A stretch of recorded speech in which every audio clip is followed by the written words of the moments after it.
சொஃபெஸ்டிகேட்டட் யந்திரங்கள் எல்லாம் உள்ளே இருந்த மாதிரி அந்த ஹார்ட் பம்ப் பண்ணிட்டு இருக்கிறது. பம்ப் எப்படி பண்ணுறது? அது ஏதாவது நினச்சிக்குமா? எப்போ அது சொல்லுமா? என்னமோ நடக்கிறது அப்படி. பட் அது கூட இந்த உள்ள மனசுக்கு தான், இந்த ரெண்டாவது சாட்சிக்கு அவ்வளோ அதோட அட்டாச்மெண்ட் இருக்கிற மாதிரி நினச்சிக்கிட்டு அப்படி இல்லை. அட்டாச்மெண்ட் இருக்கிறதுன்னு அப்படியே வச்சுக்கோயேன், வச்சுக்கலாம். இல்லை, நம்ம மனசு சொல்லி இது ஏதாவது கேட்குறதா என்ன கேட்குறேன். முடி நிறைய கூடாது, பல்லு உளுந்து போகக்கூடாது, வயசு ஆகக்கூடாது.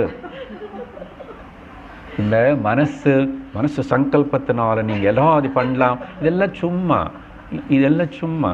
மனசு கிடையாது, சங்கல்பம் கிடையாது, சரீரம் கிடையாது, மண்ணாங்கட்டி கிடையாது, சாட்சி நம்பர் 1 கிடையாது, 2 கிடையாது. You are 3.